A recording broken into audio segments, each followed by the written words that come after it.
हमारे माननीय तेज प्रताप जी आधुनिक युग के श्री कृष्ण हैं, तो श्री कृष्ण जी का बात और माननीय तेज प्रताप जी का बात मिलता जुलता है। हम लोग आधुनिक श्री कृष्ण के सिपाही हैं और श्री कृष्ण के दरबार में सबका स्वागत होता है। हमने तो पहले भी मीडिया बंधु के माध्यम से ये बात कहा है कि शराबबंदी माननीय नीतीश जी का जिद ही है। नमस्कार, मेरा नाम बाल कृष्ण शर्मा है और आप देख रहे हैं कल बिहारी। हम आज आए हैं जनशक्ति परिषद के अध्यक्ष, प्रदेश अध्यक्ष और अतुनी फाउंडेशन के चेयरमैन प्रशांत प्रताप जी से मिलने। स्वागत है आपका। जी धन्यवाद। देश में एंटरप्रेन्योरशिप की वेव जग चुकी है और आप भी एक एंटरप्रेन्योर है, तो ये एंटरप्रेन्योर से राजनेता बनने की जो जर्नी है, ये कहाँ से इंस्पिरेशन आया आपको?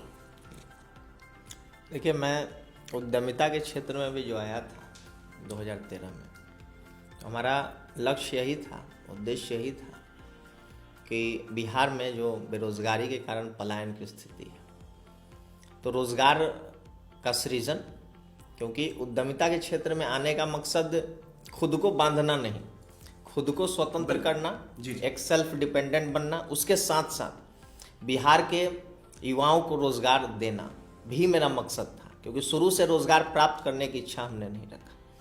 तो रोजगार अगर ठीक है, हम अकेले पूरे बिहार के बेरोजगार को तो रोजगार नहीं दे सकते हैं, लेकिन एक प्रयास कर सकते हैं और इसी चीज़ की प्रयास हमने शुरू की 2013 में। तो उद्यमिता के क्षेत्र में हमने काम किया, ये भी एक तरीके से समाज के हित में ही हमने पहल शुरू किया था। और रही बात पॉलिटिक्स की, तो पॉलिटिक्स भी समाज कल्याण का ही एक प्लेटफॉर्म है। बिल्कुल बिल्कुल। और हमारे पिताजी भी पॉलिटिशियन रहे हैं। जी जी। और एक ऐसे पॉलिटिशियन रहे हैं जिन्होंने समाज हित के लिए अपना जीवन समर्पित कर दिया। तो अपने पिताजी से प्रेरित होकर और समाज सेवा भी मैंने 2014 से शुरू कर दिया था, और जब मौका मिला तो पॉलिटिक्स में भी, पॉलिटिकल माध्यम से भी हम समाज का सेवा के लिए आ गए हैं। ये जो अतुनिया फाउंडेशन है, ये करता क्या है, मतलब इसका कार्य क्या है? अतुनिया फाउंडेशन एक सोशल ऑर्गेनाइजेशन है। बेसिकली हम लोग एजुकेशन, हेल्थ, एंटरटेनमेंट, स्पोर्ट्स और एम्प्लॉयमेंट, इन 5 सेक्टर में काम करते हैं, जो कि यूथ से रिलेटेड है। अब यूथ पे हमारा फोकस इसलिए ज़्यादा है क्योंकि हमारा प्रदेश युवाओं का प्रदेश है, और जब तक युवाओं पे काम नहीं किया जाएगा तब तक प्रदेश का विकास होना जो है नामुमकिन है। जो आप जन्म हुआ है जनशक्ति परिषद का, इसका कारण क्या है? मुख्यतः आप माना जा सकता है कि आरजेडी की इकाई है, तो इसका क्या कारण रहा कि आपको एक अलग संस्थान बनानी पड़ी, नए नेता लाने पड़े, या जो नया जो कार्यक्रम शुरू से करना पड़ा है, उसका कारण क्या रहा? देखिए, नेता कोई नया नहीं और ना ही लोग नए हैं। जनशक्ति परिषद में जो भी लोग हैं, सारे लोग आदरणीय श्री लालू प्रसाद यादव जी के मानने वाले लोग हैं। और जनशक्ति परिषद में छात्र, युवा, नौजवान ऐसे लोग हैं जो माननीय तेज प्रताप जी को मानते हैं। और बीच में ऐसी परिस्थितियां आई थी कि राष्ट्रीय जनता दल में कुछ ऐसे लोग थे, अभी भी हैं, जिन्होंने आदरणीय तेज प्रताप जी से मतलब युवाओं का जो है बागडोर छीनने का प्रयास किया। हालांकि छीन नहीं सकते हैं, बिल्कुल बिल्कुल, वो तो आदरणीय श्री लालू प्रसाद यादव जी के ज्येष्ठ सुपुत्र हैं, तो उनसे क्या कोई छीनेगा। लेकिन वो तो आदरणीय तेज प्रताप जी बहुत खुले दिल के इंसान हैं और कभी जो है किसी से कुछ मांगते नहीं हैं, इसलिए हम लोग उनको आधुनिक श्री कृष्ण से संबोधित करते हैं। और कृष्ण कभी किसी से कुछ मांगते नहीं, बल्कि समाज को देने का काम किया।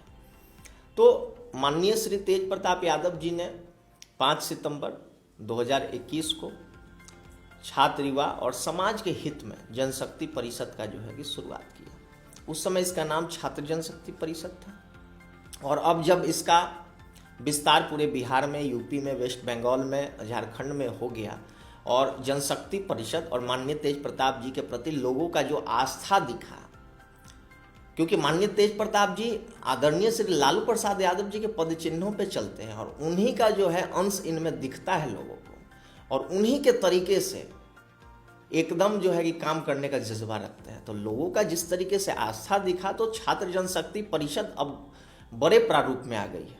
जनशक्ति परिषद अब इसमें जो है कई विंग्स हैं। तो जनशक्ति परिषद को हम लोगों ने मिलजुल कर मेहनत की, और सारे नौजवान युवाओं के मेहनत की बदौलत छात्र जनशक्ति परिषद अपने बड़े प्रारूप जनशक्ति परिषद में अब आ चुका है।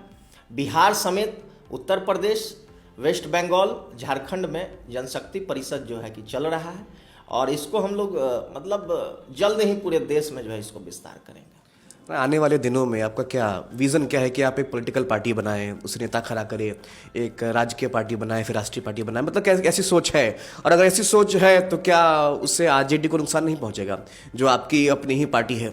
देखिए, हम लोग श्री कृष्ण जी के मानने वाले लोग हैं और हमारे माननीय तेज प्रताप जी आधुनिक युग के श्री कृष्ण हैं, तो श्री कृष्ण जी का बात और माननीय तेज प्रताप जी का बात मिलता जुलता है।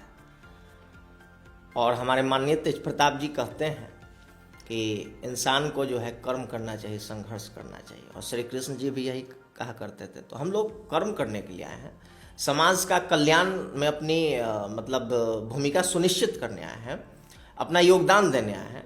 हम लोगों को सदन से मतलब नहीं है, हम लोगों को जनता के हित से मतलब है, जनता के लिए हम लोग काम करने आए हैं।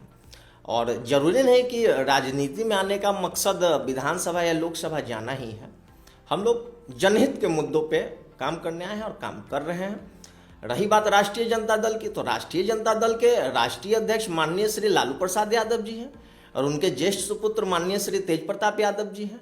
तो हम लोग राष्ट्रीय जनता दल से कभी अलग नहीं थे और ना हैं और ना होंगे।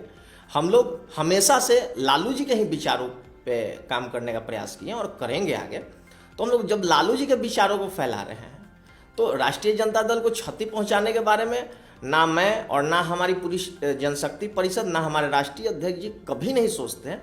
हम लोगों के का हमेशा से प्रयास रहा है कि आदरणीय श्री लालू प्रसाद यादव जी को मजबूत करें। आदरणीय श्री लालू प्रसाद यादव जी तो मजबूत है, लेकिन उनके विचारों को नए नौजवानों के बीच जो है, नए युग के जो युवा हैं उनके बीच भी फैलाने का काम हम लोग कर रहे हैं। प्रदेश अध्यक्ष होने के नाते आपको बड़ा प्रभार दिया गया है, आप जनशक्ति परिषद को बढ़ाने का काम कर रहे हैं। आपको कौन सी कठिनाइयों का सामना करना पड़ता है? क्या ऐसा होता है कि कोई नेता आपके काम में टांग अड़ाए, क्योंकि एक नया इंस्टीट्यूशन तैयार हो रहा है, इसमें लोग आ रहे हैं, छात्र जुड़ रहे हैं, नई यात्रा निकलने वाली है, तो क्या आपको कोई टंगवा खींचने का काम करता है, अगर ठेठ बिहारी में कहा जाए तो? देखिए, अब जब आप पूछ रहे हैं तो निश्चित सा बात है कि जब आप कोई काम नया करेंगे और कुछ अलग करने का प्रयास करेंगे, कुछ बढ़िया करने का प्रयास करेंगे, तो निश्चित ही कुछ लोग टांग खींचने का प्रयास करते हैं, लेकिन हम लोग उस पर ध्यान नहीं देते हैं। एक पुराना कहावत है कि रेस में एक घोड़ा अपनी चाल चलता है रेस में, और घोड़ा की बात नहीं करके ऐसे भी जनरली आप बात करें तो रेस में दो तरह के लोग होते हैं। एक तो अपने जो है कि सामर्थ्य और शक्ति पे जो है रेस को जीतने का प्रयास करते हैं, और दूसरा उनमें सामर्थ्य और शक्ति नहीं होती है तो जीतने वाले प्रत्याशी को जो है कि टांग खींचने का और उनको रोकने का प्रयास करते हैं। तो हम लोग हालांकि वैसे लोगों को नोटिस नहीं करते हैं, लेकिन सतर्क रहना जरूरी है। हम लोग अपना काम करते हैं, कर्म करते हैं, और हमेशा से हमारा मानना है कि चैलेंजेस तो आएगा ही, और चैलेंज को जब तक आप फेस नहीं करते हैं आपके सामर्थ्य का परिचय कहाँ से होगा। अच्छा, कैसे क्या कहते हैं, राजनीति संभावनाओं का खेल है, कुछ भी हो सकता है। तो क्या ऐसा है कि कभी वर्तमान भविष्य, मतलब वर्तमान समय में या आने वाले समय में ये जो जनशक्ति है आपका कार्यक्रम, वो राजद में विलय हो जाएगा? ऐसा लोग कह रहे हैं कि अभी बहुत जोर शोर में है, कुछ दिन बाद जो है वो विलय कर लेंगे। देखिए, विलय की बात तो तब होती ना जब जनशक्ति परिषद राजनीतिक पार्टी होती। राष्ट्रीय जनता दल पॉलिटिकल ऑर्गेनाइजेशन है और जनशक्ति परिषद सोशल ऑर्गेनाइजेशन है। जनशक्ति परिषद कोई पार्टी थोड़े ही है। ये महत्वपूर्ण है, लोगों को यही कंफ्यूजन है कि जनशक्ति परिषद क्या एक पॉलिटिकल पार्टी बनने वाली है, क्या वहां से नेता खड़ा होंगे? कि अगर नेता खड़े होंगे तो अल्टीमेटली अगर नुकसान पहुंच रहा है तो आरजेडी को ही पहुंच रहा है। तो समाज के बीच में ये अंतर आपको स्थापित करना पड़ेगा कि हम एक सामाजिक कार्यक्रम कर रहे हैं, हमारा राजनीति से कोई लेना देना नहीं है। देखिए, राजनीति भी समाज कल्याण का एक माध्यम। राष्ट्रीय जनता दल पॉलिटिकल पार्टी है और हम लोग राष्ट्रीय जनता दल आदरणीय श्री लालू प्रसाद यादव जी से, और हम लोग आदरणीय श्री लालू प्रसाद यादव जी के ही विचारधारा पे चलने वाले लोग हैं। तो हम लोग लालू जी को किसी तरह से क्षति पहुंचाने का प्रयास कभी नहीं कर सकते हैं। हम लोग उनके विचार पे चल के, और हम लोगों का मकसद काम करना है। हम लोग युवा के लिए, समाज के लिए काम करने आए हैं। हम लोग इस मकसद से नहीं आए कि लोकसभा या विधानसभा जाएं, लेकिन हमारे माननीय श्री तेज प्रताप यादव जी का हमेशा से प्रयास रहा है कि जिस तरीके से समाज के संघर्ष में और समाज को विकास करने में युवाओं की प्रमुख भूमिका रही है, और संगठन का भी ये बहुत मुख्य उद्देश्य है कि युवाओं की भी राजनीति में भूमिका और भागीदारी सुनिश्चित हम लोग करवाएं। इस पे भी हम लोग जो है काम कर रहे हैं। तो युवाओं की भागीदारी सुनिश्चित होनी चाहिए और ये राष्ट्रीय जनता दल करेगी, पूरा भरोसा है हम लोगों को। अच्छा, एगो अंदर का बात बताइएगा, जब आप लोगों का थोड़ा बहुत आनाकानी हुआ आदत से, जो जनशक्ति परिषद का जन्म हुआ, उसमें एनडीए से आया कि आ जाइए हमारे साथ, कि अपने कुछ विधायक को तोड़ लीजिए, कहे कि उनके सरकार तो हमेशा डगमग डोल रहा है। तो ऐसा हुआ कि सुनिए, काम करिए, कुछ विधायक को लेकर हमारे साथ आ जाइए, ऐसा कुछ सोच, ऐसा कुछ लाभ? देखिए, राजनीति और स्वाभाविक बात है कि ऑफर तो आते ही रहता है, हर किसी को ऑफर आता है। आप ही आज चैनल चला रहे हैं, बढ़िया काम करिएगा तो कल दूसरा चैनल वाला आपको ऑफर देगा कि आप आ जाइए, बढ़िया पैकेज देंगे। तो माननीय तेज प्रताप जी को तो ऑफर आते रहा, लेकिन माननीय तेज प्रताप जी अपने सिद्धांत से कभी समझौता उसी प्रकार नहीं किए जिस तरीके से आदरणीय श्री लालू प्रसाद यादव जी अपने सिद्धांतों से समझौता नहीं किए। और ये स्वाभाविक बात है कि माननीय श्री तेज प्रताप यादव जी दो पूर्व मुख्यमंत्री के पुत्र हैं और राजनीति में इतना बड़ा कद रखते हैं, तो उनके लिए ऑफर आना तो मामूली बात है ना। लेकिन उन्होंने अपने सिद्धांतों का जो है हमेशा से रक्षा किया है। जिस तरीके से उनके पिता और हम सभी के नेता, गरीबों के नेता, युवाओं के नेता, शोषितों वंचितों के नेता, दलितों के नेता, मसीहा आदरणीय श्री लालू प्रसाद यादव जी जिस तरीके से अपने सिद्धांत से कभी समझौता नहीं किए, हमारे नेता तेज प्रताप जी भी नहीं किए। अच्छा, क्या लगता है आपको, सरकार चल रही है अभी वर्तमान में, दो स्टेपनी लेके चल रही है, एक मुकेश सहनी जी की, एक मांझी जी की, तो इतना आनाकानी के बावजूद भी सरकार चल रहा है। आपको क्या लगता है कि यहाँ पे स्वार्थ का खेल है कि अपना काम बनता, भाड़ में जा जनता, अपने स्वार्थ को सही कर रहे हैं, भले बजट हो जाए लेकिन सरकार में रहेंगे। मुकेश सहनी जी कहते हैं कि मेरा अपमान किया जा रहा है, हमारे पार्टी का अपमान हो रहा है, लेकिन सरकार में बने हुए हैं। ये कब तक स्थिति रहेगा कमोवेश? देखिए, उनका पर्सनल मामला है और ये एनडीए गठबंधन का मामला है, तो इस पे हम लोग बहुत ज़्यादा कमेंट नहीं करेंगे। लेकिन एनडीए तो ऐसे भी मजबूरियों का संगठन है ना, उसमें देख लीजिए कि उसके गठबंधन में ही सब कुछ ठीक नहीं है, ये तो दिख रहा है ना। और ये सरकार भी आपको 5 साल नहीं चलेगा, ये भी आप लोग को दिख रहा होगा। तो इसमें कहना ही क्या है और कहने के लिए बचा ही क्या है। ऐसा कुछ आप लोग ऑफर दे रहे हैं क्या कि मुकेश सहनी जी के आ जाइए, हम आपको अच्छा पद दे देंगे, कि फलाना मंत्री बना देंगे, या मांझी जी को बेटे को मंत्री बना देंगे, ताकि वो लोग आपके साथ आ जाएं?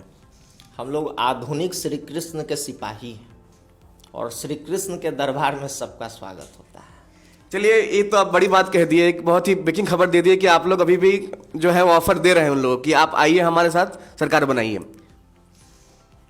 देखिए, हमने बोला ना कि अगर कोई आते हैं तो हम लोग भगाएंगे थोड़े ही, लेकिन आते हैं तो हमारे मुद्दे को स्वीकार करना होगा, युवाओं के साथ, युवाओं के लिए काम करना होगा, युवाओं को शिक्षा व्यवस्था युवाओं के लिए बढ़िया करना होगा, उनके लिए रोजगार का प्रबंध करना होगा। इन सब मुद्दों को अगर वो एक्सेप्ट करते हैं, बिहार की जो लॉ एंड ऑर्डर वर्तमान में जिस तरीके से गर्त में जा रही है, खराब स्थिति हो गई है, लॉ एंड ऑर्डर को अगर ठीक करने के मुद्दे पे सहमति जताते हैं तो किन्हीं का भी स्वागत है।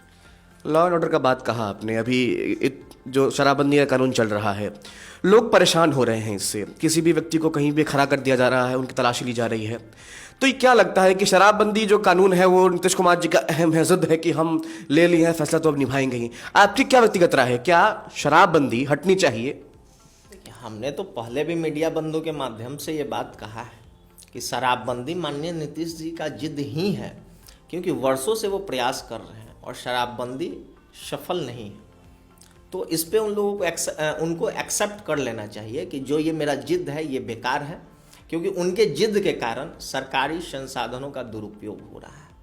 और ये सरकारी संसाधनों का जो दुरुपयोग वो ये शराबबंदी को सफल करने में लगा रहे हैं, अगर उसका उपयोग छात्र युवा के शिक्षा के लिए, समाज में स्वास्थ्य, बिहार में स्वास्थ्य की व्यवस्था को दुरुस्त करने के लिए और युवाओं को रोजगार प्रदान करने के लिए, रोजगार का सृजन करने के लिए अगर करते हैं तो निश्चित ही बिहार जो विकास की परिकल्पना हम लोग करते हैं और जिस विकास का झांसा देके वो आए थे वो विकास बिहार में होता।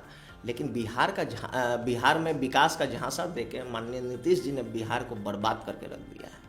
ये ठीक कहा आपने। अभी हेलीकॉप्टर उड़ाया जा रहा है पूरे बिहार में, जगह जगह चौपर उड़ रहा है, कहीं ड्रोन उड़ रहा है, थर्मल स्कैनिंग होगी। कुछ लोग ऐसा मजाक कर रहा है कि उस दिन में राफेल जेट आएगा लोगों का शराब पकड़ने के लिए।